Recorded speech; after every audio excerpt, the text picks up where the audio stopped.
tardes, mis estimados estudiantes. Sean todos bienvenidos a esta clase multimodal, perdón, de procesos de manufactura 2. En la tarde de hoy, como visto de que ya vimos la unidad 2, la clase pasada, yo quise tomar esta clase para poder adelantar y montar material de la unidad, de la tercera unidad. Sin embargo, no, repito, no tenía sentido volver a repetir en este encuentro esa misma unidad. Entonces vamos a hablar un poquito de la unidad 3, que es el tornado, y vamos a definir primero qué es el torno, porque ya en la unidad 2 ya la habían nombrado, ya no he visto lo que es el refrendado, el cilindrado, etcétera. Y acá vamos a hablar de lo que es el torno, que es una máquina de herramienta que permite la transformación de un sólido indefinido, haciéndolo girar alrededor de su eje y arrancándole material, preferiblemente a fin de obtener una geometría definida, entre paréntesis sólido de revolución. Con el tornado se puede obtener superficies cilíndricas, planas, cónicas, esféricas, perfiladas, roscadas. ¿Ok? Existe una gran variedad de tornos, paralelos, universales, verticales, de copiar, automáticos, de control numérico computarizado, que incluso el control numérico computarizado en la actualidad se está utilizando muchísimo.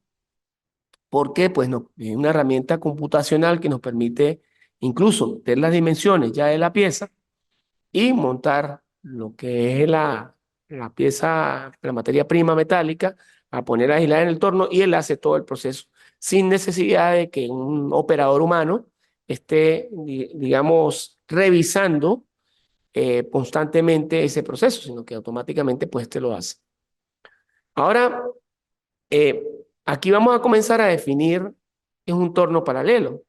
Dice, de todos los tipos de tornos, este es el más difundido y utilizado, aunque no ofrecen grandes posibilidades de fabricar en serie. Fíjate que el torno paralelo es el que nosotros tenemos, ¿sí? Que tiene un cabezal, tiene carro portaherramienta, que es donde se monta y tiene contrapunto. Entonces aquí es donde monta digamos, la materia prima, en este cabezal se pone a girar y con esta herramienta de corte es que se le comienza a dar figura, bien sea por cilindrado o por cilindrado refrendado.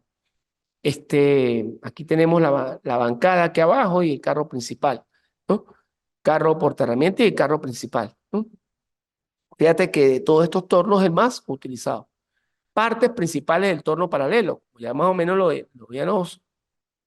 vamos a ver las partes principales que tiene este torno paralelo. Y en este caso tiene, mirándolo aquí de frente, vamos a ver si se puede hacer un poquito más de acercamiento. Ah, vemos que A, que es esta, la que está aquí abajo, es bancada. Cabezal rotatorio, que es el B, está por aquí arriba. Cabezal rotatorio. B, aquí está. ¿Sí? Un sillo C, que son estos. Parte D, carro. Parte E, cabezal móvil.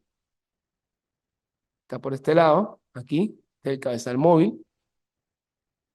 Parte F, motor. No veo el F aquí. Ajá. Parte F, motor. Bueno, aquí abajo, vamos a leer los primeros todos.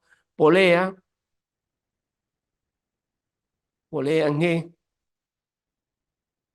que es estas que están aquí abajo. Correas trapezoidales, que es la parte H, que están aquí. Estas son las poleas, estas son las correas trapezoidales. Caja de cambios y de velocidad de avance, palanca de cambio, palanca de inversión de movimiento de avance, engranaje de unión entre uncillo y caja,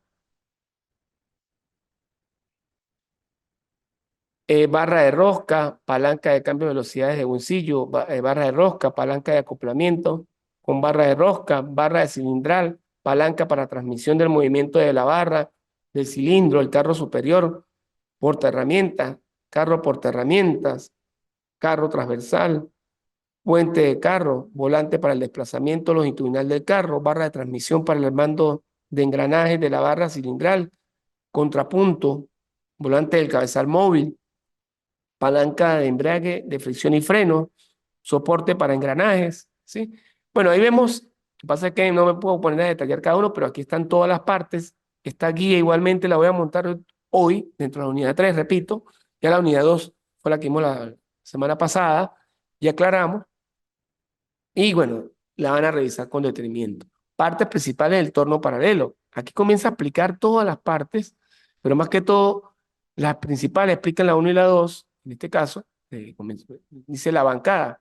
Es una pieza compacta hecha de fundición muy rígida y robusta,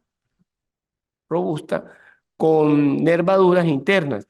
En su parte superior lleva las guías para los carros. A su izquierda se encuentra el cabezal principal y a la derecha generalmente el contrapunto.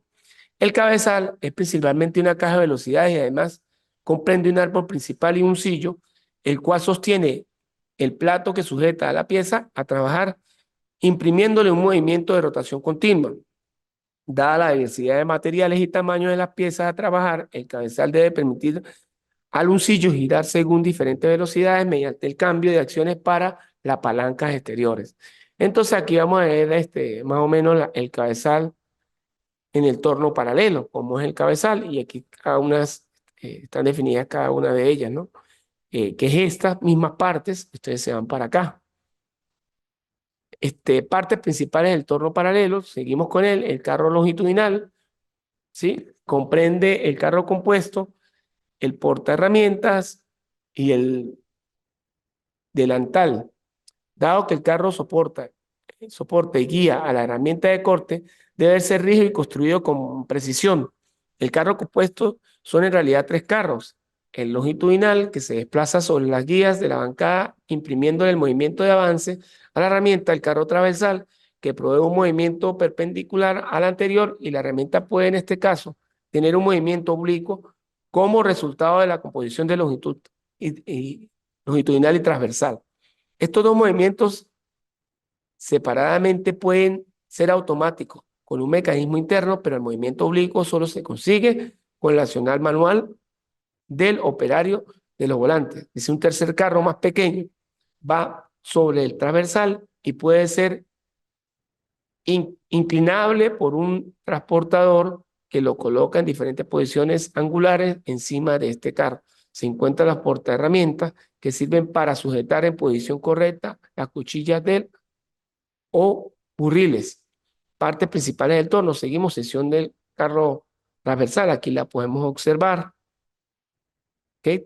Transversal, ¿no? Cortado así. Aquí seguimos con las partes principales del torno paralelo. Sección de carrillo transversal del mismo. Bueno, aquí seguimos. Aquí siguen explicando las partes. Vamos con el cabezal móvil. Viene montado sobre las guías de la bancada y pueden desplazarse sobre ellas, acercándose o alejándose del cabezal principal. Su función es sostener las piezas que giran cuando estas son muy largas. Se componen del soporte A de función, el contrapunteo B encajado en un agujero cónico, el casquillo C, que es empujado por el tornillo D, accionado por el volante E. Todo el conjunto se fija sobre la bancada con la palanca F excéntrica, mientras el casquillo C se fija con una palanca G también excéntrica. Aquí siguen con el circuito de refrigeración. Muy importante, el circuito de refrigeración. Dice, en todas las operaciones de corte se desarrollan altas temperaturas debido, por supuesto, a la fricción, como resultado de la deformación plástica del metal y la fricción.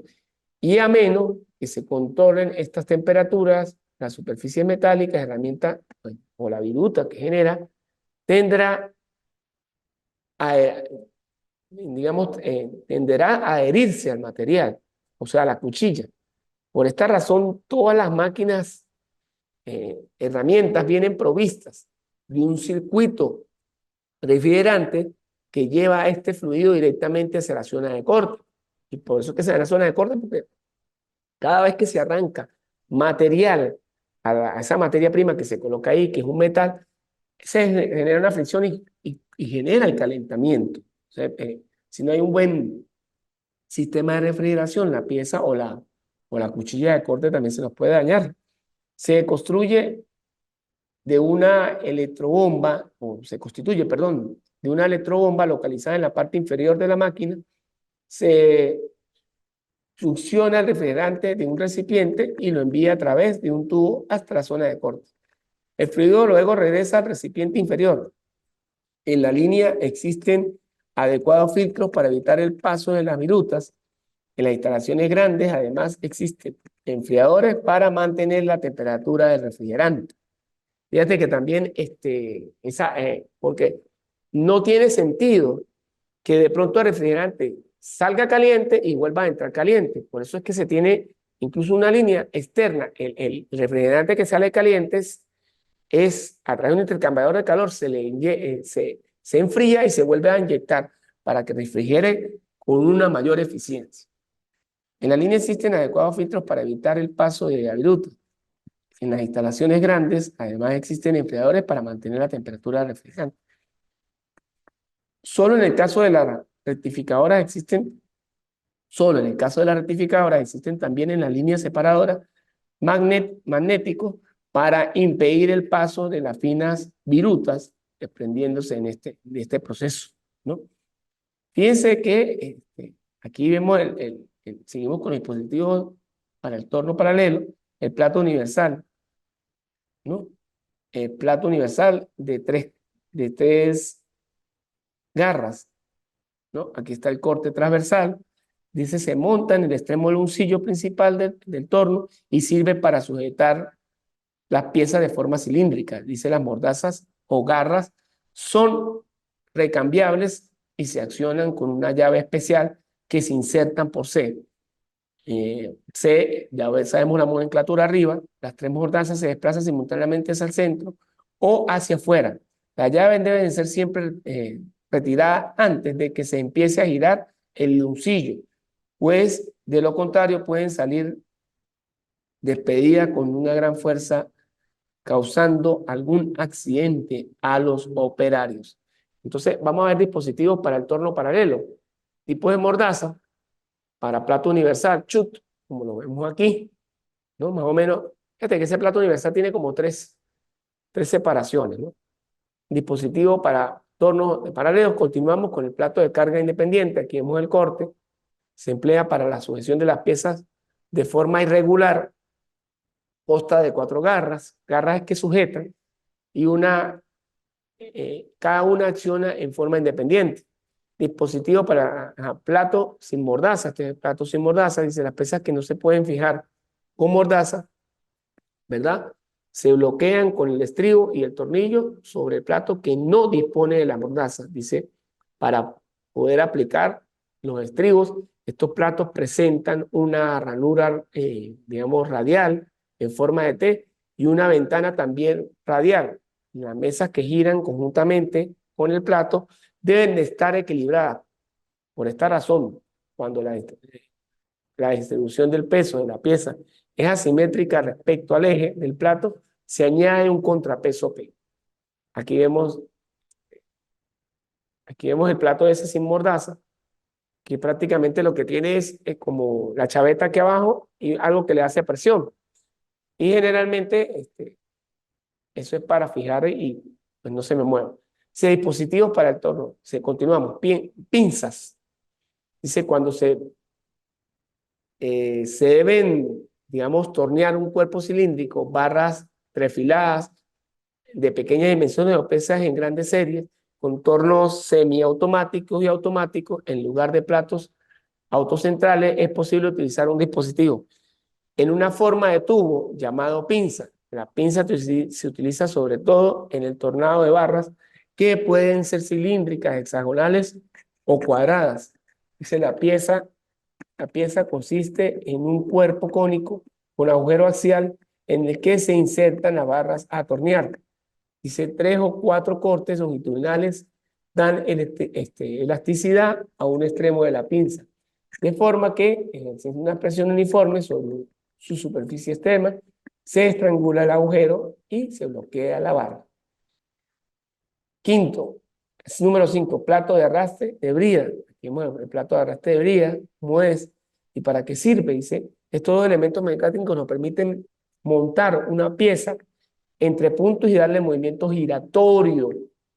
O sea, montar una pieza entre puntos y darle movimiento giratorio. Unión plato-perno de arrastre. Fíjate que, ¿qué es lo que hace aquí? Se mete la pieza acá, se fija en el contrapunto y la materia prima, que es el cilindro, se fija con un perno. Entonces aquí se unió un plato-perno de arrastre. Montaje de una pieza entre puntos. Aquí vemos en corte transversal y cómo se debe montar de manera correcta. Dice aquí, montaje de una pieza con chup y centrado en el extremo. Y lo vemos esquemáticamente.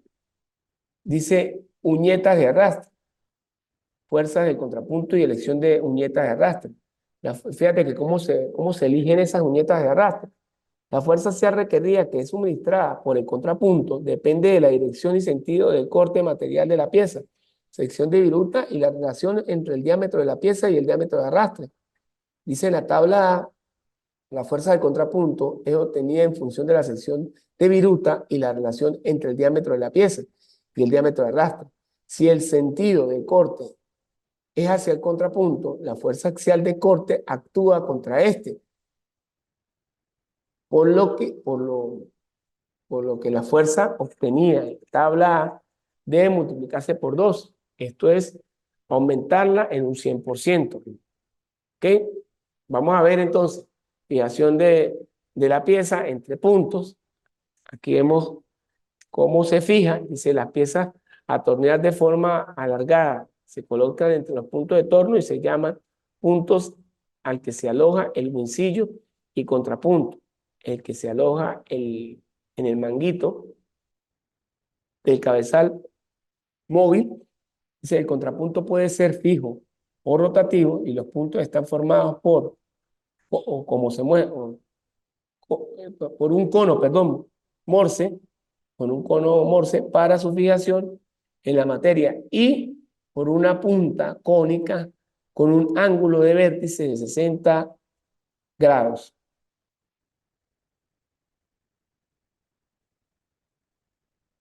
Dice lunetas. ¿Qué son las lunetas? Vamos a ver.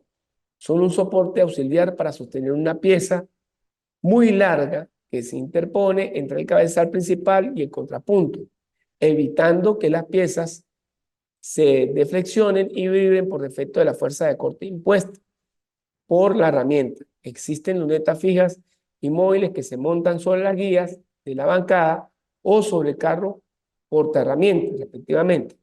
Sus patines soportan la superficie de la pieza en la rotación.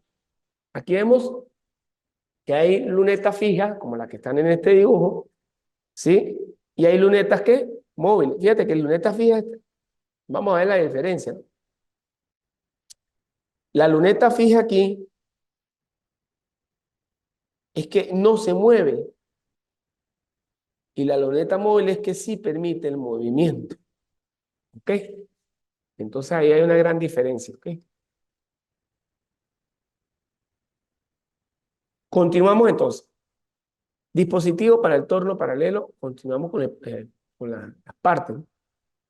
Torreta múltiple nos permite montar simultáneamente hasta 4 herramientas, lo cual permite con un simple giro presentar un nuevo burril sobre la pieza. Dice, dos sistemas característicos de colocar una barra en el torno paralelo. Colocación sobre el plato universal y colocación entre puntos. Fíjate, colocación sobre el plato universal es esta, que es donde se coloca la pieza, y colocación entre puntos es con el centropunto este que está aquí y este centropunto. ¿Lo ven? Mientras que este solamente en el plato.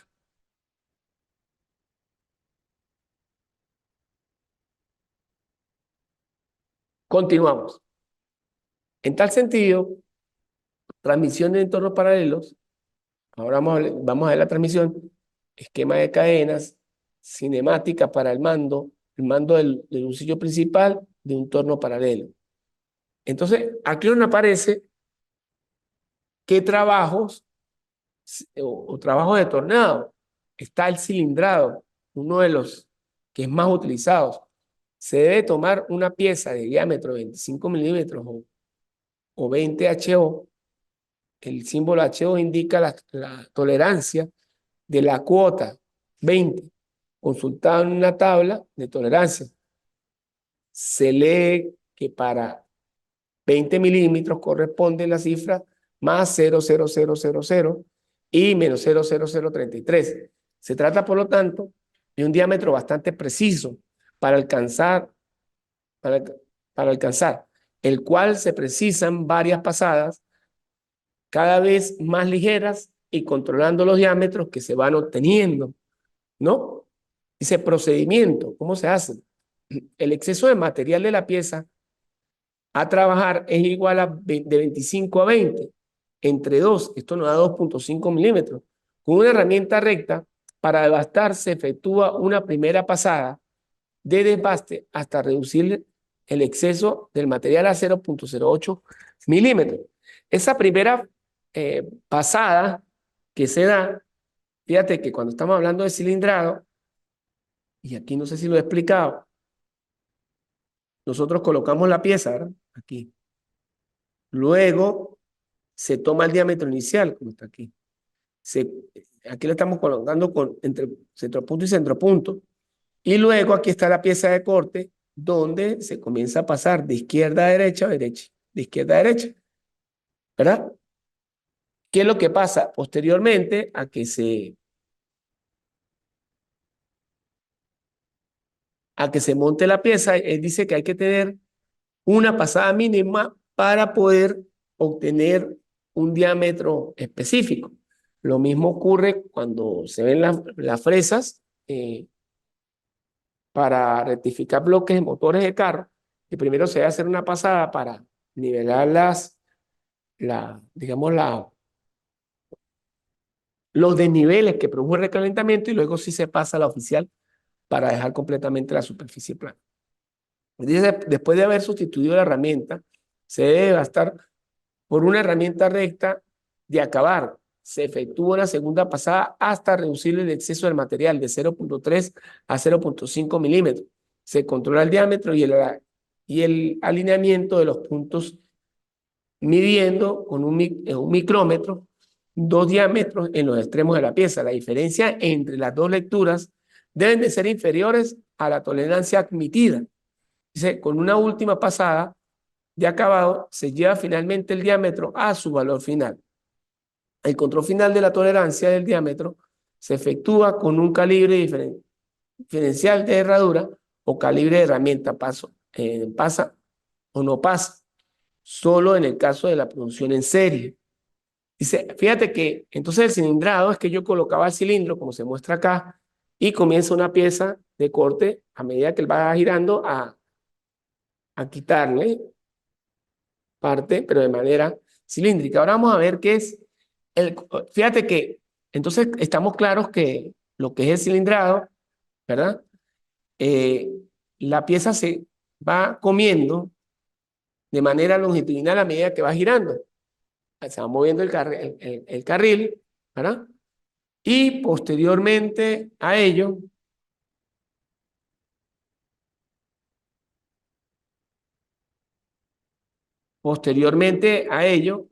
están los trabajos de refrendado. Y el refrendado, dice, se entiende por refrendado al torno de la operación mediante la que se tallan las caras planas terminales de la pieza. El refrendado puede efectuarse con dos herramientas diferentes. Herramienta curva para refrendar o con avance dirigido a la periferia al centro. Herramienta de costado acotado con avance dirigido del centro a la periferia.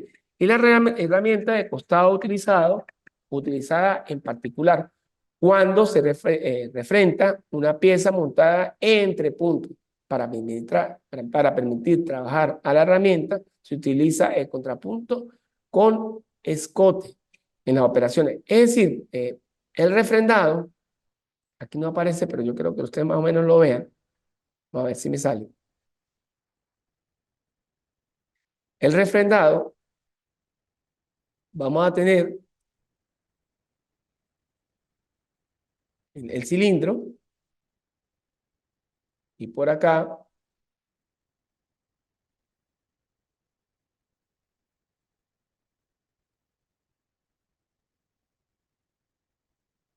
no me aparece, digamos. Ajá. Entonces vamos a tener aquí la cara de la pieza, el cilindro, y digamos, la superficie que se va a comenzar a, a,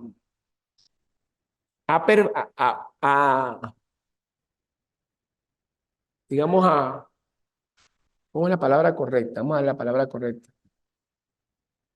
A producir viruta o a cortar el material, a extraer, es la cara transversal, ¿sí? Ahí es donde vamos a quitar el material. O sea, no tengo aquí un cilindro. Eh, Cuando es cilindrado, se pone a girar el, el- el material y se va a ir disminuyendo o moviendo la pieza de corte de esta manera. Es decir, el material se va a cortar longitudinalmente, mientras que aquí, cuando se ponga a girar el material, ¿verdad? Cuando se ponga a girar el material, entonces la pieza de corte va a ir quitando el material, es la palabra correcta, quitando el material o devastando el material. O sea, esta es la cara, va girando igualmente la cara, entonces va a pasar es así de frente. Eso se llama refrendado.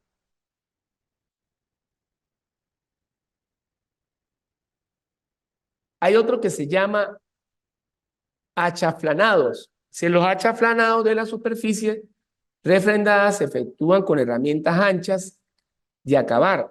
La longitud Q y el ángulo del chaflán se regulan controlando la carrera de la herramienta, cuyo avance axial mediante el tambor grabado de carro superior, ¿sí? Y la operación de refrendado deja siempre sobre la pieza una punta viva, cortante y por lo tanto peligrosa. Se elimina dicha punta con la limadura mediante o después del refrendado. Fíjate, ¿por qué? Porque cuando usted refrenda, ella deja generalmente las puntas cortantes. Entonces, con el chaflanado, lo que hace es que las puntas que quedan cortantes, la punta que queda, por decir, me quedaron unas puntas aquí, entonces lo que hace que es eliminar esas puntas. Es decir, que como se muestra aquí, se eliminan las puntas cortantes. ¿Ok?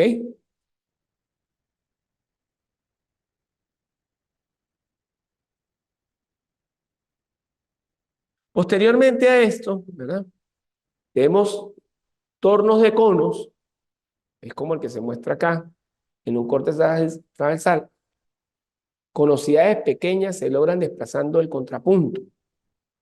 Dice, para velocidades grandes se logra desplazando el carro auxiliar midiendo los grados con su transportador. Ellos tienen transportador y todo, ¿no? Para medir la inclinación de, ese, de esos conos. Cálculo de desplazamiento del contrapunteo. Fíjate que para el contrapunteo y este cálculo vamos a tener un diámetro mayor, un diámetro menor, LW, que es la longitud de la pieza, y LT, longitud del cono.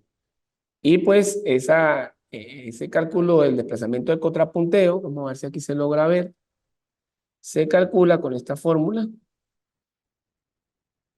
que va a ser un medio del diámetro mayor menos el diámetro menor por la longitud de la pieza entre la longitud del cono, ¿verdad? Entre la longitud del cono, ¿correcto?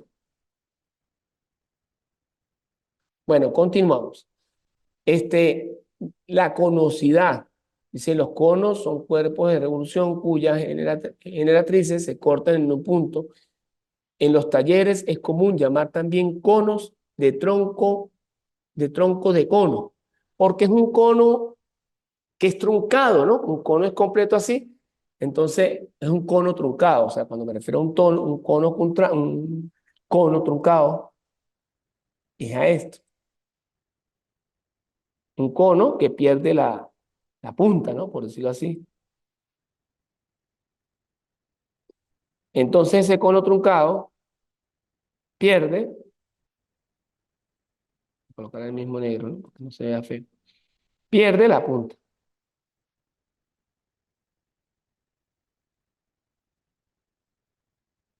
Esta punta que estoy tratando de dibujar aquí, me quedó choreta. Esa es la que pierde. A lo mejor no puedo dibujar. Ya, ahora sí. Entonces, esta es la que pierde y se convierte en un cono truncado. ¿Ok? Una vez visto esto, fíjate que los conos eh, son cuerpos de revolución cuyas generatrices, los conos son cuerpos de revolución cuyas generatrices se cortan en un punto. En los talleres en común llamar también conos a los troncos de cono. La conosidad se calcula como diámetro mayor menos diámetro menor de la longitud y esto nos produce 1 entre K. Fíjate que significa que en una longitud K de milímetros el diámetro del cono va a ser 1 milímetro. Ejemplo, si el diámetro del cono es el diámetro mayor y entendiendo por el diámetro mayor, que viene siendo esta pieza, vamos a verlo así en 3D. Tengo aquí y aquí abajo tengo la pieza. Entonces, el diámetro menor es el de la superficie de la parte de arriba. Este vendría siendo D menor, ¿verdad? Y este que está en la parte de abajo, ya que se me fue el lápiz aquí. Este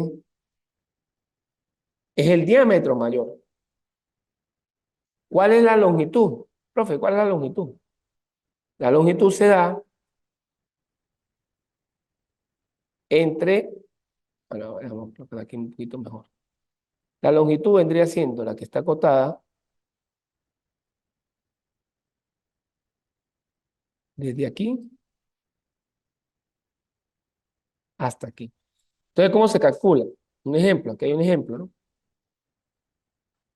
Bueno, está aquí arriba. Diámetro mayor, que vale 50, diámetro mayor, vale 50, diámetro menor, que vale 45 milímetros, y la longitud, que vale 50. Nosotros agarramos una calculadora, 50 menos 45 es 5, entre 50 y este tiene quinta, que es 1, simplificamos la expresión matemática, este tiene quinta que es 1, y tiene quinta que es 10. Entonces eso nos da 1 sobre ¿qué? 1 sobre 10. Esa sería la conosidad. ¿Ok? O para el cálculo de lo que es la conosidad.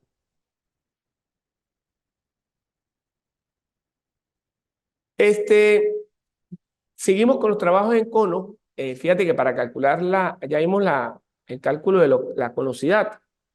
Ahora vamos a ver cómo se calcula la inclinación. Va a ser diámetro mayor menos diámetro menor entre 2 veces la longitud.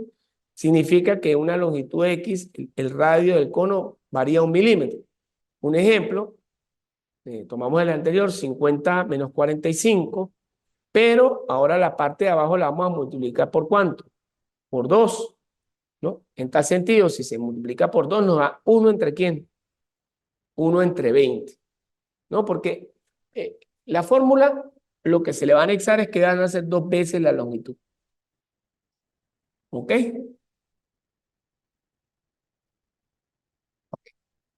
Bueno, aquí hay unas tablas donde más o menos hay unas que están tabuladas.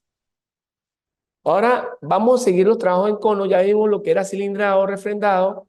Ahora vamos a ver lo que es el moleteado. Operación que consiste en, digamos, en imprimir estrías sobre las piezas con una herramienta especial. Es decir, que le vamos a imprimir unas estrías así de este tipo. Eh, Eso se ve también mucho en las piezas que vienen a veces para equilibrar los instrumentos, que no son lisas, sino tienen unas estritas. Entonces, a través de este tipo de herramientas, como se logra ver aquí en esta figura, es que se le imprimen. ¿Se le imprimen qué? Se le imprime la figurita a la superficie, ¿sí ven?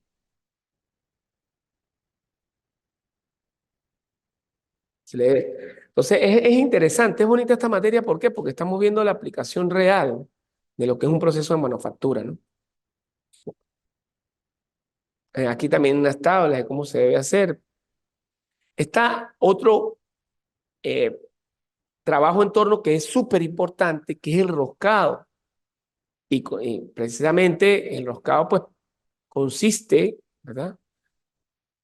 En, como su nombre se dice, hacer una rosca a la pieza, ¿no? Para poder enroscar en una tuerca. Trabajo de torno, roscado interior con una pieza fija. Fíjate, le explico una cosa. ¿Cómo es el roscado interior con una pieza fija? Este, eso es para abrir roscas internas, ¿no? Entonces, acá, donde se muestra en la imagen, ¿verdad? Es, es donde se coloca, vamos a ver si se logra ver aquí un poquito más el acercamiento, vamos a acercar un poquito más para que ustedes vean. Ajá, entonces vamos a aplicarla aquí. Aquí está la pieza sin roscar, ¿sí? Que es toda esta que voy a señalar. Ya se fijó al torno, ¿sí? Y aquí está el macho o la rosca. Fíjate que esa rosca se va a hacer dentro del material, no se va a hacer por fuera. Entonces, ese macho es el que se introduce acá adentro, dentro de la pieza a roscar. ¿Cuál es la que va a girar? La que está en el cabezal. Esta es la que gira y esta está ¿qué? Aquí se coloca el punto del cabezal del eje y el macho a roscar. Esta es la que gira y este macho es fijo. Ese roscado, lo que es roscado inferior con pieza fija, ¿verdad?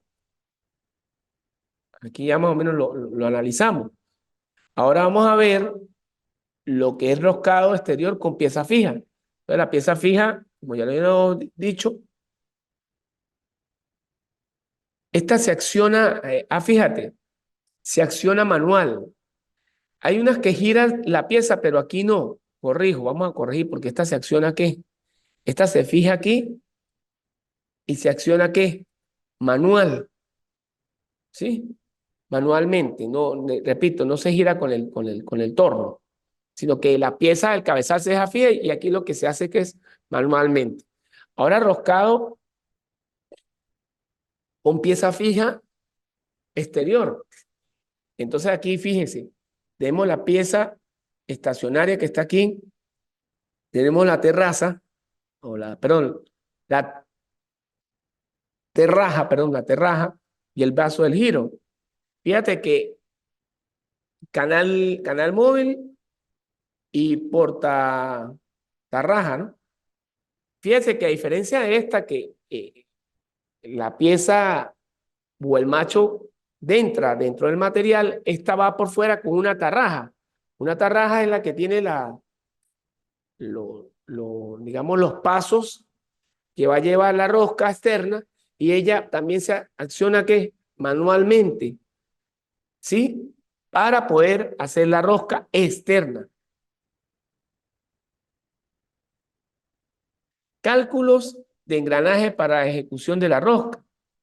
Dice P1, paso de la rosca a ejecutar árbol principal. Paso 2, paso del bolsillo de la rosca. ZA, ZB y ZC, número de dientes de los engranajes conductores y ZA, ZB y ZC prima, número de dientes de engranajes conducidos. Esa relación P1 entre P2 se calcula como ZA por ZB por Z hasta ZN entre ZA' por ZB' por ZN'. Aquí de pronto vamos a ver si vemos un ejemplito. Estos problemitas van a salir en el examen, ¿no? Aquí vemos, se tiene disponible engranajes de recambio de 15, 20, 25 hasta 150 dientes. Determinar la combinación de ruedas para hacer una rosca de paso de 1 milímetro con un paso del uncillo de rosca de 5 ¿qué? Milímetros, ¿verdad? Entonces, ¿qué es lo que vamos a hacer? Vamos a agarrar y vamos a escribir 1 entre 5, ¿verdad? 1 entre 5 porque es roscar un quinto, P1 entre P2 es igual a 1 por 5 entre 15 entre 15. Esto nos da, fíjate que la fórmula, vamos a mirar un momento aquí la fórmula, dice la relación P1-P2 es igual a ZA, que es el número de dientes del engranaje de conductores, entre el número de dientes de engranaje conducidos. Entonces aquí se, se tienen disponibles engranajes de recambio 15, 20, 25 hasta 150. Entonces, 1 entre 5, que es la relación, 1 milímetro entre 5, es igual a 15 entre 15. Y esto nos da que 15 entre 15 es ZA sobre ZA'. El P1, en este caso, es 4,25 milímetros y el P2 ahora es 10. Eso sale de establecer la relación y dice el paso 1 es 4,25, 25 milímetros y P2 es 10. Entonces agarramos 4,25 entre 10 y nos da esto. Nos da 425 entre 10 para correr la coma y transformarlo en la misma división. Es igual a 25 por 17 entre 20 por 50. Y así sucesivamente. Aquí nos dan una parte de las roscas, especificaciones generales del torno, de un torno en paralelo. Dice, de manera de ejemplo, se ofrecen a continuación las características que describen un torno paralelo convencional. ¿Sí? Volteo sobre la bancada, volteo sobre el carro, plataforma bastante del árbol, ancho de la bancada, número de velocidades, gama de velocidades, cono del uncillo, cono del casquillo de reducción, etc. Bueno, herramientas para tornar. Número 1, integrales, herramientas para tornar, oído. Número 1, integrales. Las herramientas son las que vamos a utilizar para hacer el corte, ¿no? Son hechas en forma de barra, redondas, cuadradas, rectangulares de acero, para herramientas forjadas, que en un extremo tienen un filo cortante, ¿no? Entonces, fíjate que las herramientas, como se ven en la figura, están de este tipo y este tipo son las que se colocan en la pieza giratoria y estas son las que van a comer el material, bien sea de manera cilindrada o de manera refrendada.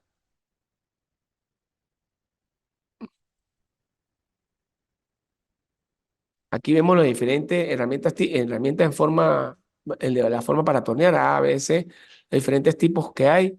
Dice, forma de herramientas para el torneado de desbaste. A, recta, B, derechas de cilindrar, B, acotadas, derechas y C, cilíndricas. Cilindrar, perdón. Fíjate que las A son rectas, derechas, de cilindrar. B, acotada, derecha de cilindrar. Cilindrar. C, de bisel, derecha de cilindrar. D, acotada de derecha para refrendar. Entonces, las D son para refrendar y la A y la BC generalmente son para cilindrar. Dice, forma de herramienta para el torno de acabado. A, de uña cilíndrica. B, de cilindrar en B. De uña acotada, derecha de cilindrar en C. De cuchillo a la derecha y para refrendar en D. De cuchillo acotada en la derecha para refrendar en E. Dice herramientas para tornear ángulos principales. Para la cara, bueno, aquí nos dan algunas descripciones. Dice para las caras superior, anterior al tanque, etcétera. Esto, bueno, parte de la teoría. Para la sección del mango, herramienta. Ángulo principal. Este ángulo principal, sí. El ángulo al disminuir tita, aunque permaneciendo constante la superficie de la viruta arrancada, aumenta la longitud de filo cortante TL en contacto. Esta reducción del ángulo es aconsejable porque se producen vibraciones durante el tornado. Ángulos principales, Herramientas integrales de tornear, la herramienta recta para devastar, ya como la acabamos de ver, herramienta curva para devastar, como la acabamos de ver.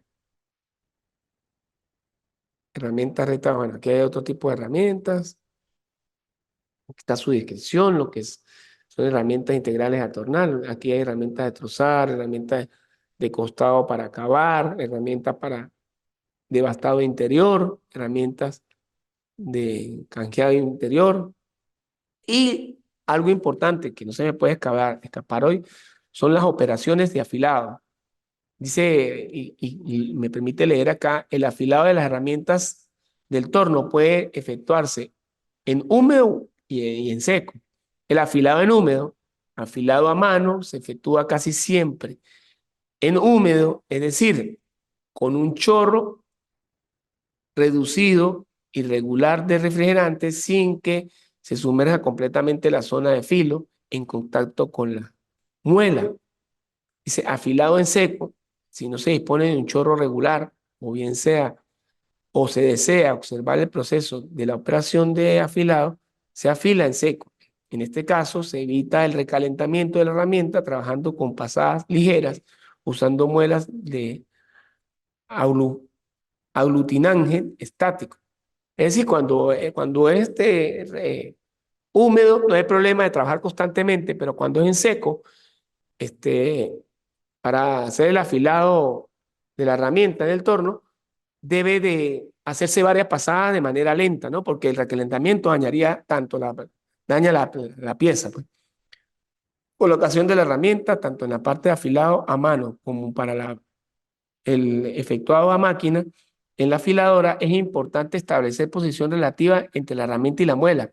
Se prefiere generalmente el afilado contra el filo, se refiere generalmente el afilado contra el filo.